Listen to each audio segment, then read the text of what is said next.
It's January 2026, and Uganda, a nation of more than 48 million people with a long history of political struggle, finds itself in one of the tensest standoffs in decades.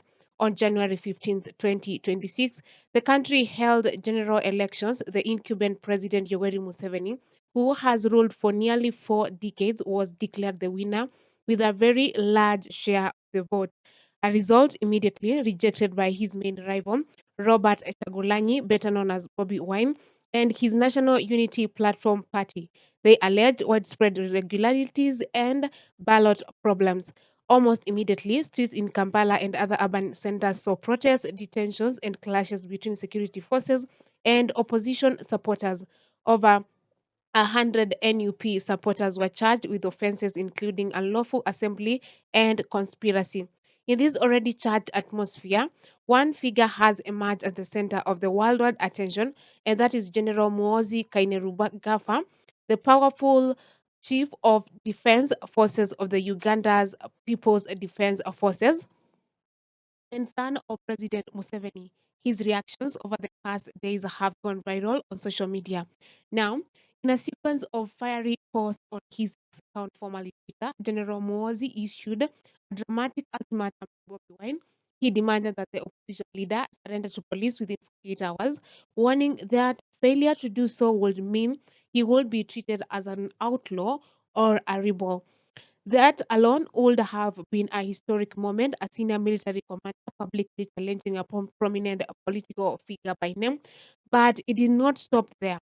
In posts that have been shared and contempt across the continent, Muhoozi claimed that security forces had killed members of the NUP and in language that horrified many observers, appeared to boast about these deaths. Some posts suggest he wrote things interpreted online as, "We have killed 22 NUP supporters since last week. I am praying the 23rd is Kabobi," using a derogatory variation of Bobby Wine's name. Critics say that these kinds of statements coming from the army chief no less go far beyond normal political talk. Human rights advocates and legal experts warn that targeting political opposition through threats or violence would violate constitutional protections and undermine democratic norms. Opposition leaders immediately condemned the rhetoric. Bobby Wine said he escaped a raid on his home and whose whereabouts were uncertain at times, dismissed the threat and accused the government and military of targeting him and his supporters unlawfully. Now, news of these sports and allegations spread around the world, prompting reactions from civil society groups, opposition parties, and international observers. Some called Moozi's language appalling and warned that celebrating or boasting about the deaths of political opponents is incompatible with the rule of law. It's important to know that official state authorities have not publicly declared a policy to shoot to kill opposition supporters in legal terms. What's viral now are social media posts that have been widely circulated and interpreted as threats, and those interpretations have driven both journalism and public reaction. Independent verifications of exact numbers, locations, and circumstances of alleged killings by security forces is still emerging from news outlets and human rights groups. Uganda's political climate has long been fraught. President Museveni has been in power since 1986, the longest serving leader in the country's history. He has altered constitutional term and age limits in past years, enabling him to seek multiple terms.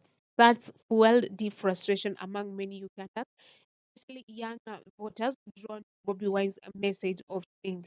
Security forces have also been criticized in recent years for heavy handed responses to opposition rallies and gatherings.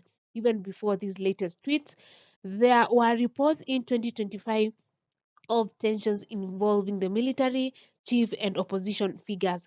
That long backdrop, a depolarized society, a powerful military leadership intertwined with ruling party politics and opposition, accusing the state of robbing them of a legitimate contest, has set the stage for this moment.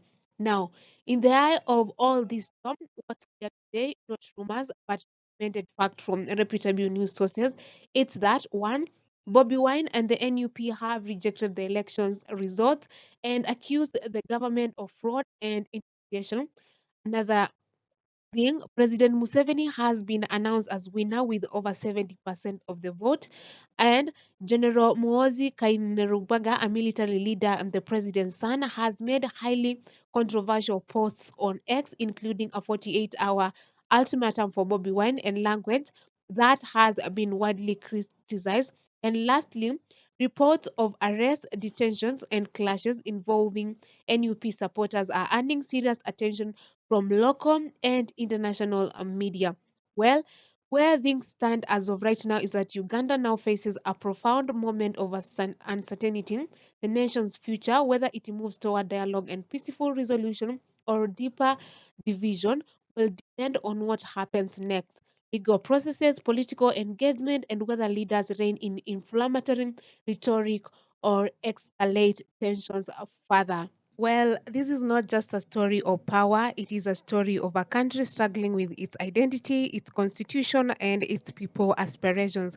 And as these situations continues to develop, reputable reporting and careful analysis will remain crucial to understanding what is really happening beyond the heat of social media and in the reality on the ground.